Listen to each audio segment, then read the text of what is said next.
Imagine opening your browser, right?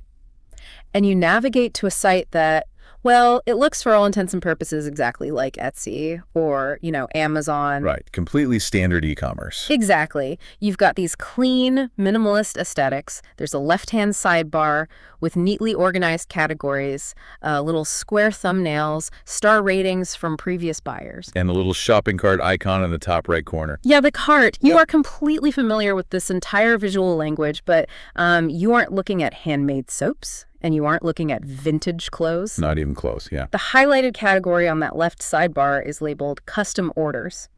And what is being added to that digital shopping cart are human beings. It is a profound weaponization of the mundane. That's a great way to put it. Because we rely on that frictionless e-commerce architecture to feel safe. Yeah. When we shop.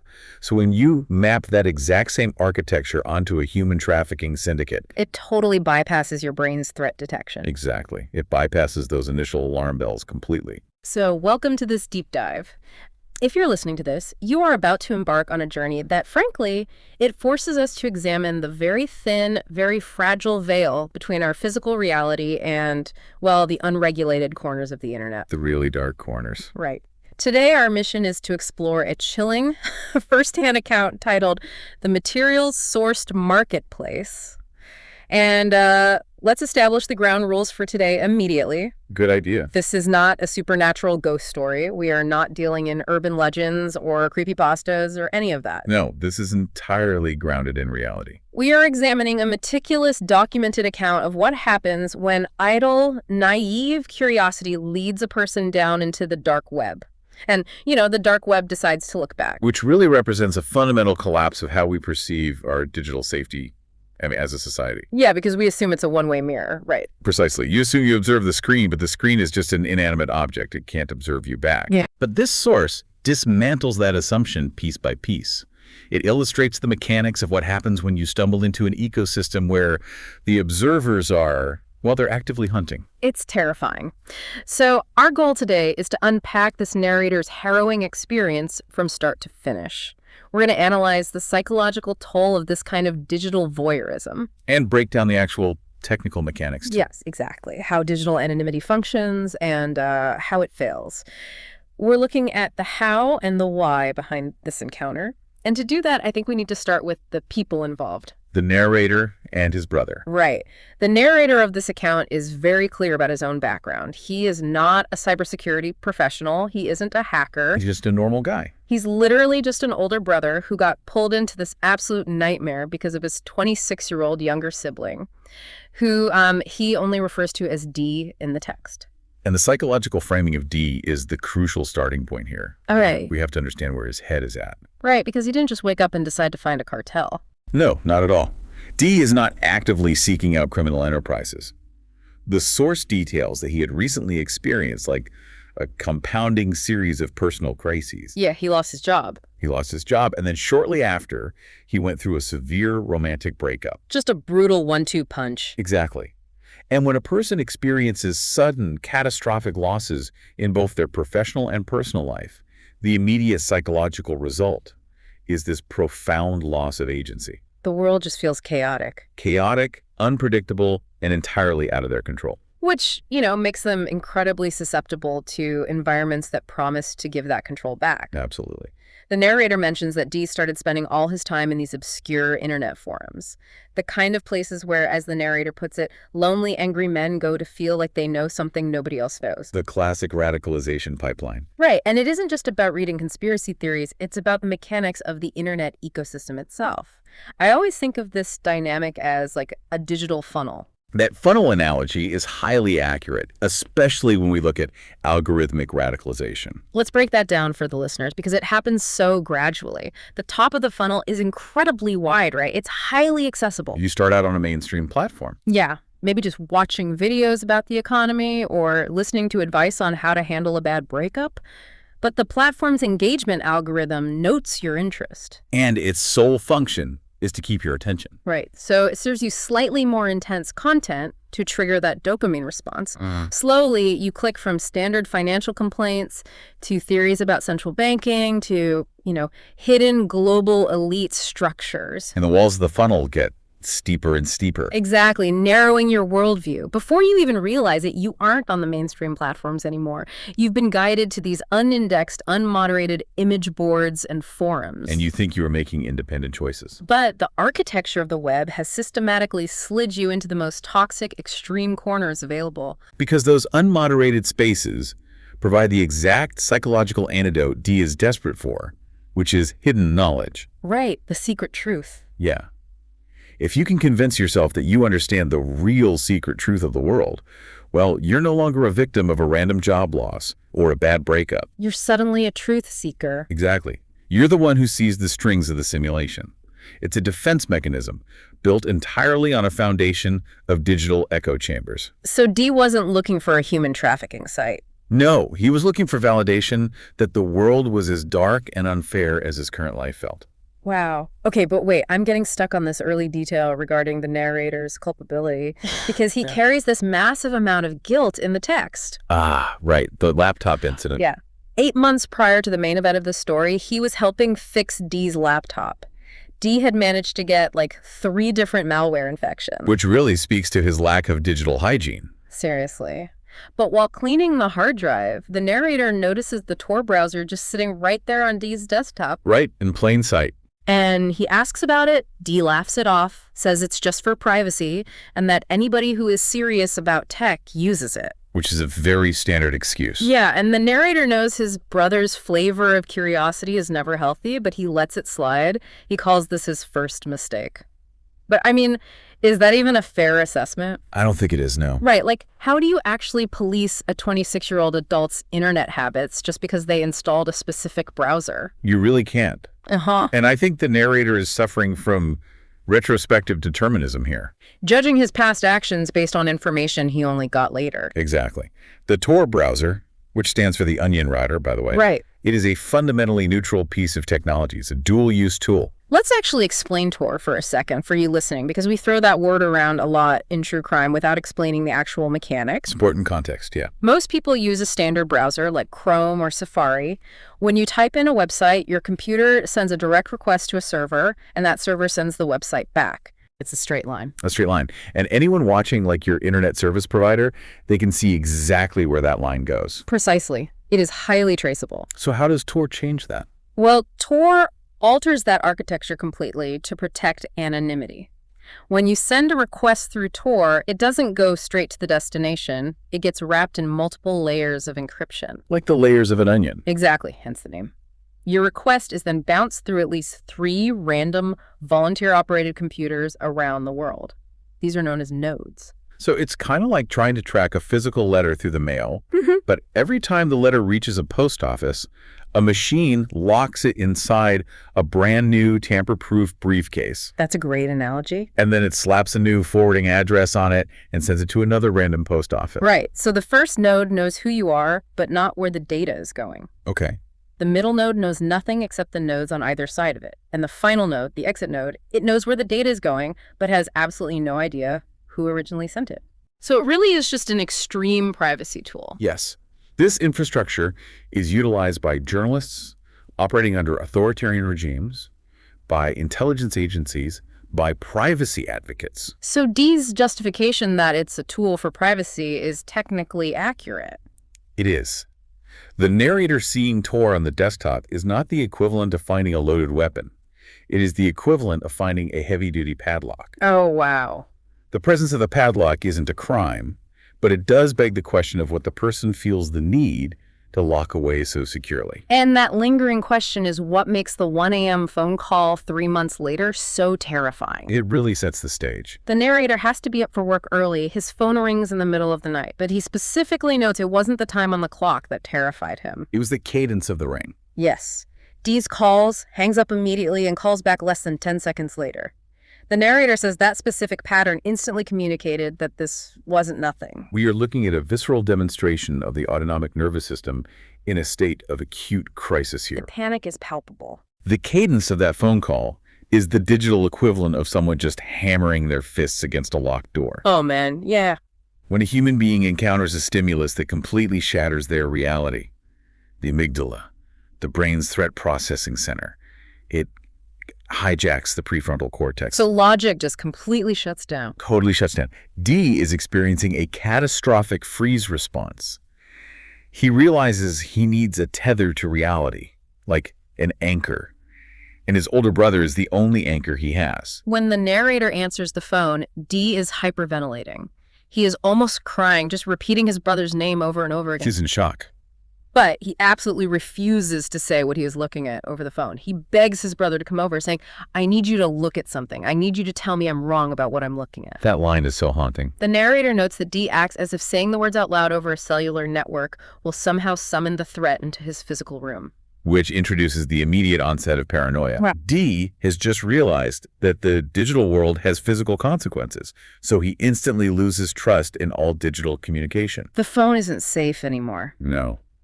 To D, a cellular network is no longer just a phone line. It is an open microphone to whatever he just discovered. So the narrator jumps in his car, and he describes this drive to D's apartment, which is only 20 minutes away, as feeling like it took 2 hours. Time dilation. Yeah, I think anyone who has ever rushed to a family emergency knows that exact feeling of time dilation. Time dilation under stress is a fascinating neurological phenomenon, really. How does it actually work? Well, when the brain is flooded with adrenaline in preparation for a high-stakes encounter, it begins recording memories at a much denser, faster rate. So you're just absorbing way more detail. Exactly. Because you are laying down so much more neurological data per second to prepare for a threat, your retrospective perception of that time is stretched. Oh, that makes so much sense. It literally feels slower because your brain is capturing the data in extreme slow motion. And the narrator is doing this in a complete information vacuum. He has no idea what he's walking into. He doesn't know if he's driving toward a suicide attempt, financial ruin, or a physical altercation. So he finally arrives at the apartment, and the scene he walks into is so bizarrely specific. D has his laptop open, sitting on the kitchen table, but D isn't sitting in front of it. No, he's far away from it. He's pacing back and forth behind the kitchen chair. The narrator says D was treating the laptop like it was literally radioactive. That word choice is so specific. Right. He physically cannot bring himself to be within the direct glow of the monitor. Spatial dynamics in trauma are incredibly telling. What do you mean by that? Well, D has encountered something so psychologically toxic that his body has categorized the laptop not as an appliance, but as an active physical hazard. Wait, it's literally going to hurt him. Exactly. By pacing behind the chair, he's utilizing distance as a primitive defense mechanism. His brain is categorizing the photons emitting from that screen as dangerous radiation. Because the information is so toxic. Because the information those photons convey has fundamentally violated his safety. Yes. Man. So the narrator walks over and sits in the chair, and this transitions us directly into the banality of what was actually on that screen. The pivot point of the story. This is where the story pivots from a personal mental health crisis into a direct confrontation with systemic, organized evil. And it's the plainness of it that's so jarring. Yes. The narrator notices first that the brightness on the laptop monitor is turned all the way down to its lowest setting. Just barely visible. He speculates that D did this to try and make the content as small and quiet as possible. Like reducing the physical luminosity could somehow reduce the reality of the situation. It's an infantile regression mechanism, and I mean that in a clinical, empathetic sense. Like a kid hiding under the covers. Exactly. When a child is terrified of a monster in the room, they pull the blanket over their eyes. Diminishing the visual input is an attempt to diminish the existence of the threat. Right. If I can't see it as clearly, it's not as real.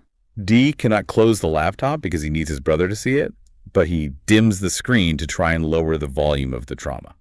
So then the narrator actually looks at the site, and he makes a point to describe it as plainly as possible because it is the plainness that makes it so sickening. The Etsification of the dark web. As we mentioned at the start, it looks like a modern e-commerce platform. It is a fully functional, highly polished user interface. It's not some messy hacker terminal. No. There is a search bar. There are categories. There are prices listed in cryptocurrency. You have interacted with this exact layout 1,000 times to buy, coffee beans or a new phone case. Right. But the category D is clicked into is custom orders. The use of standardized user interface, or UI, is a deliberate and terrifying tactic here. Why do they do it? Just because it's easy to code? No, it's psychological. UI design is an entire psychological discipline focused on reducing friction. Good design is meant to make a transaction feel intuitive, secure, and normal. Okay, I see. It relies on established visual heuristics. We know a shopping cart means purchase. We know star ratings mean reliability. So they're hijacking our trust. Exactly. By adopting the precise visual language of legitimate legal commerce, the operators of this dark website are utilizing psychological camouflage. Wow. They are intentionally normalizing the unthinkable by wrapping it in the aesthetics of the everyday. And it works incredibly well because of the language they use in the listings, too. The narrator reads the specific listing D had opened. It states, delivery within 30 days, full customization available, references available upon request, no refunds after materials sourced. That phrase. Think about that phrase for a second. Materials sourced. It is the ultimate sterilization of violence. The narrator admits that when he read materials sourced, his brain actively tried to protect him by lying to him. Cognitive dissonance at its peak. His immediate internal monologue was, okay, this is a listing for a custom resin table. This is a listing for bespoke wooden furniture.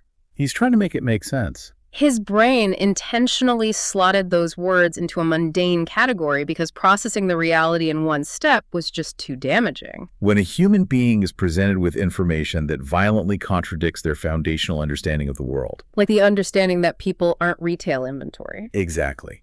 When that happens, the brain rejects the information. It forces the data into a safe, pre-existing paradigm. So the bureaucratic vocabulary is the trap. It's the Trojan horse. Delivery, customization, materials. It allows the horror to slip past the brain's initial defensive walls. Because if it said something graphic, If the listing used graphic, violent, predatory language, the narrator's fight-or-flight response would trigger instantly. But because it uses the language of supply chain logistics, it takes a moment for the reality to actually set in. and when that reality does set in, it illustrates a concept that Hannah Arendt famously coined, right? The banality of evil. Precisely. The banality of evil. When we think of profound evil, we're conditioned by movies to expect a cackling villain, chaos, overt monstrous behavior. Like a comic book villain. Right. But this source demonstrates that the most terrifying evil is administrative. Yeah, these guys aren't acting like monsters. They're acting like middle management. They are behaving like mid-level logistics managers. By wrapping human trafficking in the sterilized vocabulary of commerce, they are entirely dehumanizing the victims. They aren't people anymore. The victims cease to be human beings with lives and families. They become materials, units of inventory. They're so sick. And what makes administrative evil so uniquely terrifying is that bureaucracy scales. Oh, God. A chaotic monster can only hurt the people in their immediate vicinity.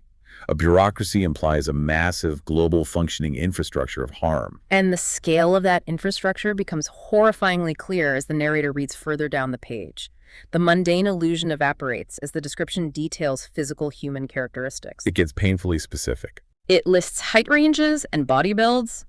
It notes that hair color can be natural or altered per buyer specification. Altered per specification. Just chilling. It lists an age range that the narrator outright refuses to type in his account because it makes him physically ill, though he notes it was exceptionally young. Right.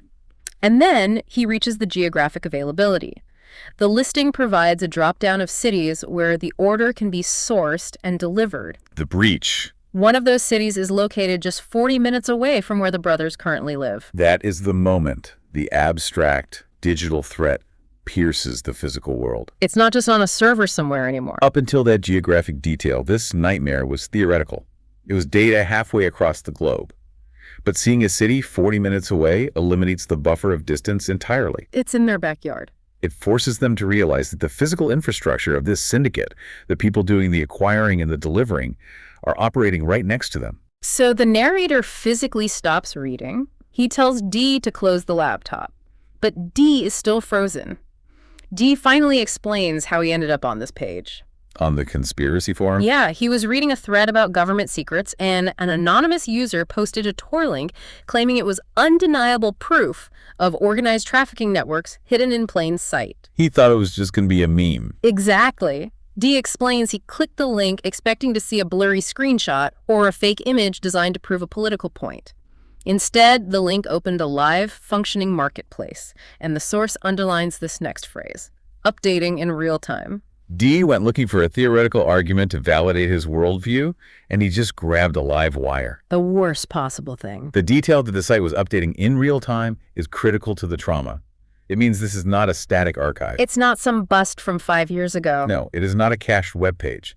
It is an active, breathing ecosystem with active users, active buyers, and active suppliers operating concurrently with D's observation. Which prompts D to ask his brother a question that just hangs in the air.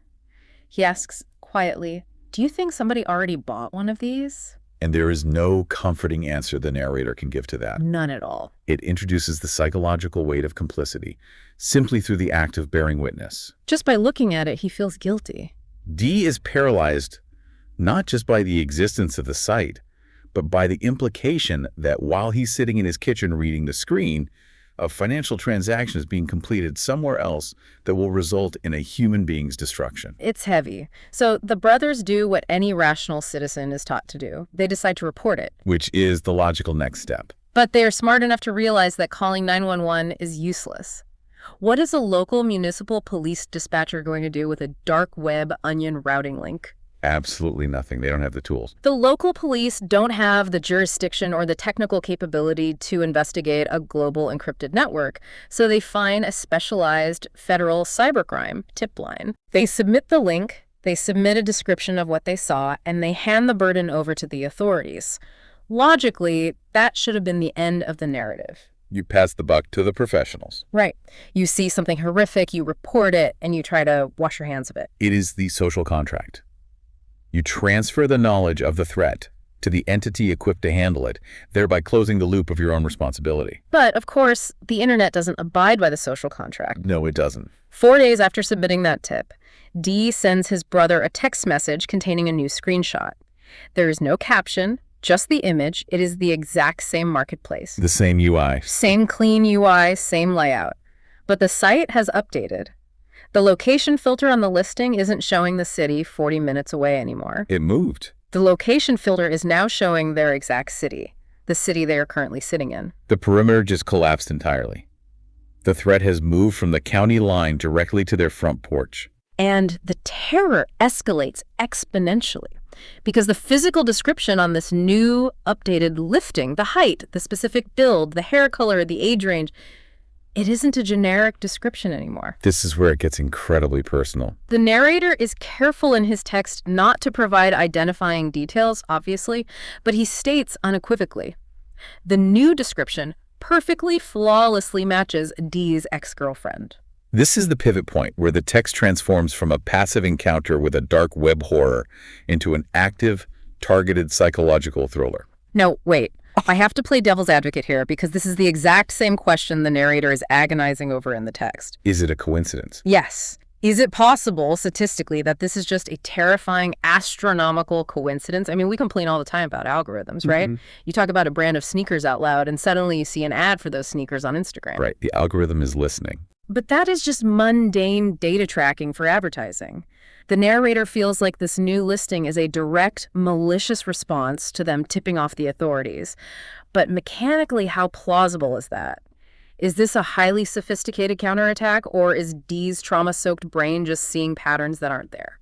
If we break down the architecture of dark web operations and digital forensics, there are really two distinct possibilities here, and neither of them offers any comfort whatsoever. Okay, let's hear them. The first possibility is the targeted strike the narrator fears.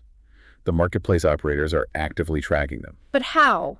They were using Tor? Isn't it the whole point of Tor that you can't be tracked? Tor's encryption math is incredibly robust, practically unbreakable by brute force. However, anonymity is only as strong as the endpoint. What does that mean? If the operators of this marketplace have sufficient funding and technical sophistication, which a human trafficking syndicate certainly would, they don't need to break Tor's encryption. They attack the browser itself. Oh, wow. They can deploy a zero-day exploit, like a piece of malicious JavaScript hidden in the marketplace code that bypasses Tor's protections entirely. It queries D's actual machine and pings his real IP address back to their server. So they de-anonymize him? Yes. If they correlated D's real IP address with the exact time the federal tip line pinged their servers during an investigation, they could deduce who initiated the investigation. That is insane. They de-anonymize the observer, locate his physical city, scrape his digital footprint to find his recent ex-girlfriend, and create a custom listing just to send a message. We see you. It requires immense technical capability, though, right? It does, but it is entirely within the realm of possibility for organized cyber cartels. That is horrifying. A custom-built psychological weapon just for them? Yeah. What is the second possibility? The second possibility relies purely on statistics and volume, and philosophically it might actually be worse. Worse than being targeted. Yes. It is the idea that these trafficking networks are so massive, so deeply saturated with victims, and possess such a vast inventory across the country, that any two people looking closely enough at the listings will eventually see a demographic profile that matches someone in their social circle by sheer blind chance. Oh my God. The horror of scale. Exactly. It isn't a targeted sniper rifle. It's a net so impossibly large that it has already dragged through their neighborhood by default. So it's either an elite cyber syndicate actively hunting them for revenge, or an industry so massive that their loved ones are already cataloged as statistical inventory. Both options are paralyzing. Completely. So they do the only thing they can do. They call the federal tip line again. They submit the new screenshot, pointing out the localized threat and the match to the ex-girlfriend. And this is where the system fails them again. Yes. The reaction they get from the tip line operator is incredibly revealing about the friction between citizens and cyber law enforcement. The operator doesn't offer comfort. The operator immediately grills them. Which is standard, albeit chilling, law enforcement protocol. The operator starts interrogating D. How did you access the site? Did you create a user account? Have you deposited cryptocurrency into any wallets associated with this URL? Did you initiate communication with any vendors? From the operator's perspective, they are looking at anomalies. Because normal people don't just find these sites. Right. The vast majority of people never encounter a dark web onion link, let alone navigate a human trafficking marketplace. Now, these same two brothers are repeatedly showing up, submitting fresh, updated screenshots of a highly illicit ecosystem. It looks suspicious. Law enforcement is trained to view proximity as a primary indicator of suspicion. The operator is running a triage assessment to determine if D is actually a concerned citizen reporting a crime or a buyer who got cold feet. Or a rival vendor trying to swat the competition. Exactly. And you can imagine what that realization does to D's psyche. He has to frantically backpedal and convince a federal operator that he is strictly a voyeur, not a participant. He is completely isolated. The authorities are treating him as a potential suspect, while simultaneously, D believes the actual criminals are targeting his ex-girlfriend as retribution for his actions. He is trapped in a vice between the law and the cartel. The resulting paranoia is total. When a person is squeezed between two massive, opaque systems like that, they realize they have absolutely zero power. And this powerlessness transforms D's initial panic into an outright obsession. He can't let it go. He feels causally responsible for the threat against his ex-girlfriend, which means he can no longer look away.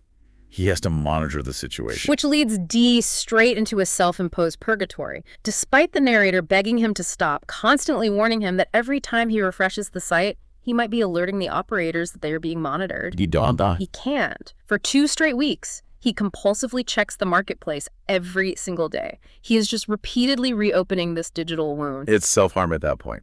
And then the narrator's phone rings again. But this time, D isn't hyperventilating. His voice is completely flat. The active panic has burned out. Replaced by a state of profound shock. D tells his brother there is a new listing. And this time, it isn't just a text description of height and hair color. This listing has a photograph. The introduction of visual media is the ultimate escalation of the threat here. Text is one thing, a picture is another entirely. Text allows for a psychological buffer of ambiguity.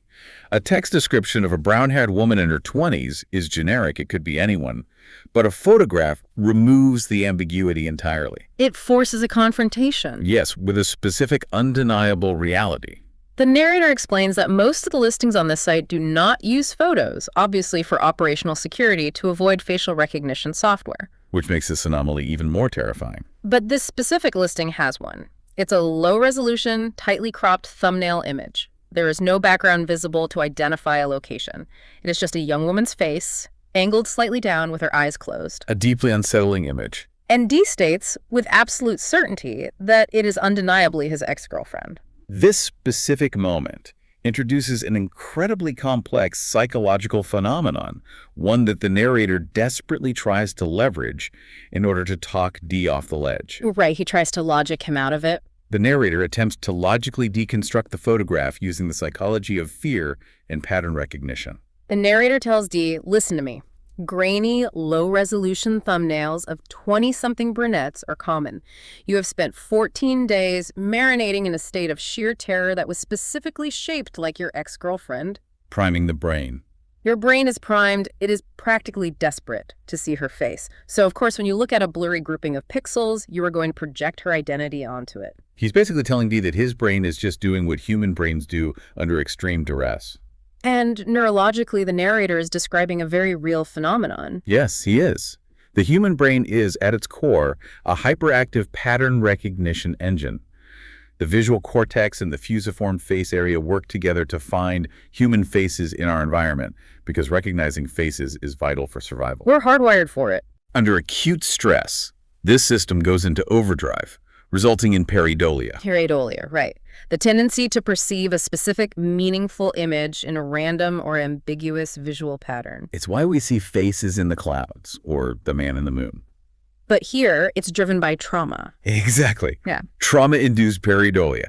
The narrator genuinely believes this rationalization. He isn't just trying to placate his brother. He's applying the mechanics of psychology to an illogical nightmare in a desperate bid to save their sanity. But then Dee texts the screenshot to the narrator, and the narrator opens the image on his own phone. He writes that when he looked at the photo, he felt the floor tilt. Because the logic just fails. In an instant, all of that logical, psychological rationalization evaporates. He looks at the thumbnail, and it really, truly looks like her. It's not pareidolia anymore. It isn't a 100% crystal clear match. The low resolution prevents that. But it is close enough that neither of them can confidently talk themselves out of it anymore. The ambiguity is gone, so they do the only thing left to do. They try to call her. And this initiates the most agonizing, psychologically torturous segment of the entire account. They dial her number. It rings 4 times and goes straight to voicemail. The worst possible sound. They wait an hour, pacing the apartment. They call again. Voicemail. Dee crafts a very careful, seemingly casual text message, just asking if she's okay and if she can call him back. Trying not to sound panicked. Hours go by. Nothing. Complete radio silence. And this launches these two brothers into a 12-hour waiting period. 12 hours of pure dread. 2 grown men sitting in an apartment in total suffocating silence. They're doing the mental math on the unofficial 24-hour missing persons threshold. Waiting for the clock to run out. They are terrified that by the time law enforcement will even take their concerns seriously, the digital transaction will be complete and she will be gone. That 12-hour period represents a state of suspended animation. They can't do anything. They are trapped in a liminal space between action and inaction. They cannot call the police and demand a raid because they don't have concrete proof a crime has occurred in the physical world. They just have an unanswered phone and a blurry dark web thumbnail. Exactly. But they also cannot rest because every passing minute might be a minute she's being transported. That's agonizing. The psychological toll of sitting in that silence, wrestling with the very real possibility that your own digital curiosity resulted in the physical kidnapping of someone you love, is immeasurable. It is a slow, grinding trauma. But then, at 6 a.m. the next morning, the tension snaps in the most absurd, anticlimactic way imaginable. She calls back. The ex-girlfriend calls back. She had been on a cross-country flight to visit her sister. Her phone had died on the plane and remained dead through a long layover. A completely normal explanation. She is completely fine. She's safe. In fact, she is mildly annoyed to wake up and find a barrage of vague texts and missed calls from her ex-boyfriend. She has no idea. She is completely, blissfully oblivious to the fact that for the last 12 hours, she was the central figure in a life-or-death digital horror story. The juxtaposition between her mundane, slightly annoyed reality and their apocalyptic psychological nightmare is just staggering. It really is. It sharply illustrates the total isolation of the digital landscape. You can be fighting a war for your life on the internet, and the person sitting next to you in the physical world won't hear a single gunshot. The narrator points out the sheer, hilarious absurdity of the truth in that moment. Dee does not tell her why he was calling. Because, as the narrator observes, what words do you even use to explain it? There are no words for that. You can't just say, hey, I was browsing a dark web human trafficking syndicate yesterday, saw a photo of someone being sold, thought it was you. Anyway, how's your flight? No, you can't say that. There is absolutely no sane, rational way to articulate that sentence to another human being, even when it is the absolute truth.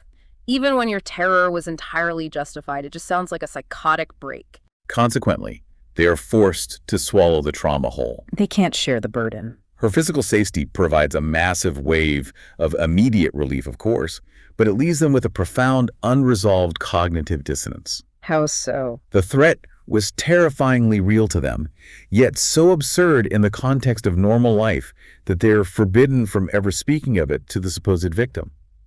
They have to carry the weight of the nightmare entirely alone.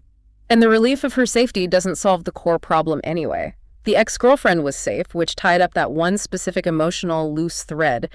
But the listing itself? The listing was still there. The listing with the photo of the girl who looked just like her didn't magically disappear just because Dee's ex was safely at her sister's house. That listing remained live, updating on the marketplace for another 9 days before it finally vanished. Which just raises more terrifying questions. And this is where the narrative thread truly begins to unravel, leaving us with lingering, agonizing unknowns. Because the disappearance of a listing on the dark web does not equate to narrative closure. It only generates a darker set of questions. Dee is completely broken by this experience. He is done. He deletes the Tor browser entirely. He physically wipes his computer's hard drive. A total purge. He has the narrator come over and help him perform a clean, absolute reinstall of his entire operating system. The narrator says Dee treats the whole incident like touching something hot and pulling your hand back immediately. Just utter avoidance. From that day forward, Dee never speaks a single word about it again. Dee's reaction is a textbook trauma response, specifically characterized by total avoidance and a literal purging process. Wiping the hard drive. Wiping the hard drive and reinstalling the OS is not just about cybersecurity. It is a digital ritual of purification. He's trying to wash his hands of it. He is attempting to scrub the contamination of that marketplace out of his physical environment. By resetting the machine to its factory state, he is symbolically trying to reset his own psyche to a time before he knew the site existed. Does that ever work? Tragically, no. While you can format a hard drive, you cannot format a human memory. The psychological stain is permanent. And because Dee refuses to speak of it, the narrator is left completely alone to obsess over the mechanics of why that specific listing finally disappeared after 9 days. He outlines 3 possible explanations in his account. Right, each more terrifying than the last. Yeah. Possibility 1. Law enforcement finally acted. The federal tip line correlated the data, located the victim, and took the listing down. Which would be the optimal outcome, obviously. However, given the absolute lack of follow-up communication from the cyber tip line and the fact that the site itself remained operational, a targeted rescue seems highly improbable. Which leads to possibility 2. The marketplace operators routinely cycle their listings. It's a standard operational security tactic. Rotating the inventory. They move their inventory around, rotate photos, and tumble their data to avoid detection by scraping algorithms used by the authorities. This implies the vast bureaucratic machinery of the marketplace is still churning. The gears are still turning smoothly in the dark, processing victims just out of sight. But it's the third possibility that truly haunts the narrator. Possibility 3. The listing vanished after 9 days because the transaction simply completed. That's the one that keeps you awake. Someone on the other side of the world hit the Add to Cart button, transferred the requisite cryptocurrency, and purchased the human being in that photograph. The psychological burden of that third possibility is crushing. Because it means they failed. It forces the narrator to confront the absolute powerlessness of the ordinary citizen. They found the worst, most abhorrent thing imaginable. They did exactly what society and the social contract dictate you should do. They reported it to the federal authority. And nothing happened. And yet, the machinery of abuse likely just kept right on turning, completely unimpeded, until a human being was sold and delivered. It is a massive gaping void that offers zero closure. I want you, the listener, to think about how we consume media today. Think about the documentaries we watch, the articles we read about cybercrime. We expect a certain structure. We are deeply conditioned by traditional narrative structures to expect a neat resolution. We expect the bad guy to make a mistake. We expect the authorities to kick down a door. We expect the website to be replaced by a big red FBI seizure notice. And we expect the victims to be rescued. A happy ending. We demand a bow on top of the story so we can sleep at night. But real life rarely provides a clean third act. In this case, the story just stops, leaving the narrator with the sterilized phrase, material sourced, echoing in his head indefinitely. It strips away the comforting illusion of narrative justice. The bad guys just get away with it. The architecture of the dark web does not operate on a Hollywood script.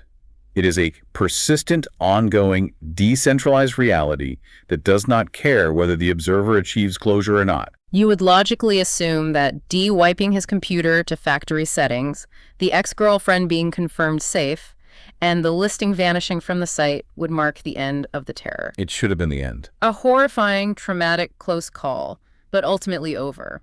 But 3 weeks later, the true, lasting cost of their digital curiosity arrived directly at the narrator's digital front door. This is the moment where the firewall completely, catastrophically fails. And this brings us to the final chilling twist of this deep dive. 3 weeks after the marketplace goes quiet, the narrator receives an email. And not just any email. No, I need to emphasize the mechanics of this. This email did not go to some anonymous Reddit account. It didn't go to Dee's wiped laptop. It went directly to the narrator's actual real name, personal email address. This primary identity. The address he has maintained for a decade. The address tied to his physical bank accounts, his mortgage, his workplace, his entire physical identity. The implications of this specific breach cannot be overstated here. Consider the layers of abstraction they utilized. They tried to be careful. They used the Tor network, which anonymizes traffic. They submitted the tips to the federal authorities using assumed information. D completely formatted his hard drive. Every standard protocol to maintain distance was employed. Yet the perpetrators entirely circumvented the digital avatar and struck with surgical precision directly at the physical identity of the older brother who was only a secondary observer. The email arrives with no subject line. And the body of the email contains just one single, perfectly constructed sentence. You were looking for something you shouldn't have found twice. It is a masterclass in targeted psychological terrorism. It's so menacing precisely because it's so vague. Notice what it isn't. It is not an explicit threat of physical violence. It does not demand a cryptocurrency ransom. It is simply a statement of omniscience. I see you. Exactly. It is a tap on the glass that says, I see you, I know exactly who you are, I know exactly what you did, and I can reach you whenever I choose. The narrator, who admitted at the start that he isn't a digital forensics expert, tries to trace what little metadata he can from the email. He's desperate for a clue. He views the headers and finds that the sending address originated from a highly secure, disposable, encrypted email service located in a non-extradition country, and the account was burned and dead within hours of sending the message. A total dead end. It is completely, totally untraceable, and he is left spiraling through horrifying questions of how they found him. How did this happen? This points to a catastrophic failure of operational security, or OPSE, on the brothers' part, though they likely don't know where it happened. Where did they slip up? As we discussed earlier with de-anonymization, the vulnerability is always human. Did D accidentally have a standard browser window open in the background while running Tor? A cross-contamination? Exactly. Or did the marketplace utilize advanced browser fingerprinting, which identifies a machine based on its unique hardware configuration, screen resolution, and installed fonts, track D's machine across the clear web? Just by the specific way his computer renders text. Yes, browser fingerprinting is incredibly precise. Or, when they submitted the tip to the federal authorities, did they accidentally leak identifying metadata in the screenshot file itself, like XIF data that the cartel later intercepted? Or, as the narrator fears most when he wakes up at 3 in the morning, was it someone in their actual, physical, real lives? The inside job theory. Could it have been an incredibly skilled, bored troll from the original conspiracy forum who tracked Dee's IP address, deduced their location, figured out who the older brother was through open source intelligence gathering on social media, and just wanted to terrify them for fun? That paranoid spiral, The inability to know if the threat is an international cartel or a teenager down the street is exactly the psychological state the sender intended to induce. The uncertainty is the point. The ambiguity is the weapon. And I want to drill down on the specific wording of that email. You were looking for something you shouldn't have found twice. The narrator obsesses over that word twice. What does it actually refer to? That single word is the hook that catches in the narrator's mind and refuses to let go. He can't figure it out. The obsessive turning over of twice is a form of hypervigilance. Does it mean they accessed the marketplace URL on 2 separate occasions? Or does it mean they submitted 2 separate reports to the federal tip line and the cartel intercepted both? Or, most horrifically, does it mean that a listing matched someone they knew? Twice. Oh, man. The first time being the generic text description of the ex-girlfriend, and the second time being the photograph. The word stops having a literal definition and, as the narrator observes, just becomes a countdown clock. It implies a recognized pattern of behavior. It implies that a third time will trigger physical consequences. Which leads to an incredibly complicated, heartbreaking decision by the narrator. He chooses to keep this email a complete secret from Dee. A heavy burden to carry alone. To this day, he has never told his younger brother that the cartel reached out. He has never told anyone in his real life until he anonymously wrote this account. I have to ask about the psychology of that choice. It's very complex. Was this a genuine act of brotherly protection? Was he shielding this already traumatized, fragile younger sibling from the knowledge that their real identities are exposed? Or was it a desperate, selfish attempt by the narrator to suppress the reality of the threat? Like if he doesn't say it, it's not real.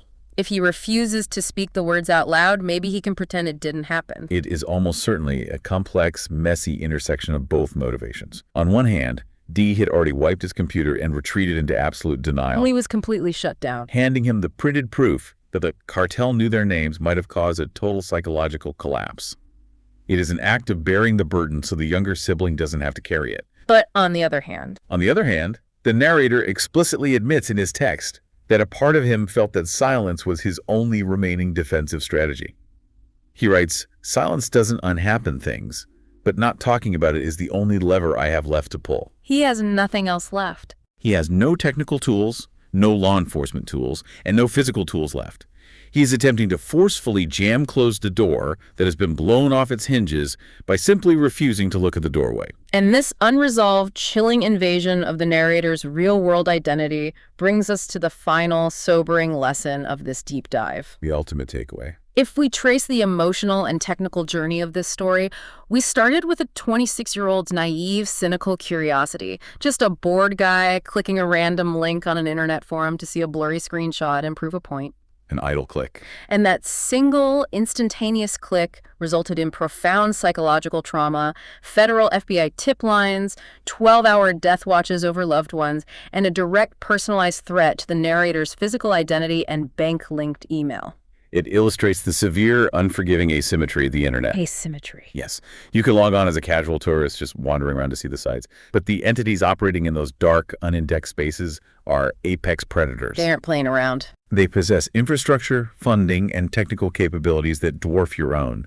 You do not have the tools to engage with them safely, even as a passive observer. The narrator makes a final, desperate plea to you, the listener. If you are the kind of person who listens to a deep dive like this, and your immediate reaction is, I want to go see for myself. I want to download Tor and see how deep the rabbit hole goes, just for curiosity's sake. Don't do it. He begs you, don't do it. Whatever answer you think you're going to find down there, whatever morbid curiosity you are trying to satisfy, the cost of admission is too high. Because the act of observing alters the environment. In the dark web, you think you are simply looking at a screen, but you are actually stepping onto a radar system. They can see you. You cannot look at them without giving them the opportunity to look back. Which leaves us with a haunting concept to mull over as we wrap up. We operate our daily lives under this collective, comforting illusion about our digital architecture. That it's contained. Right. We treat our web browsers like books. You open a book, you read a scary chapter, and when the fear gets to be too much, you just close the cover. You click the little X in the corner of the browser window, the screen goes dark, and you are instantly, magically safe again. You are just a person sitting in your living room. We falsely assume that the digital world has hard boundaries that respect the physical physics of our homes. But what if, in the complex, interwoven architecture of the modern internet, some digital doors simply do not lock behind you when you decide to leave? The connection remains. What if you click that X, but the connection remains? The door just stays open, waiting in the dark to see if you will come back. Or, even more terrifyingly, what if the door doesn't just stay open? What if the door already knows exactly where you live? It's like The narrator of our source survived his encounter with the hidden internet, but he was left living in a house where the physical front door looks perfectly intact. The locks are engaged, the wood is solid, but every single night when the house is quiet, he has to wonder if that physical lock is actually keeping anything out, or if the digital threat is already inside, just waiting to send the next email. a horrifying reality to live with. Thank you for joining us on this deep dive into the shadows of the web. Stay curious, but please, stay safe.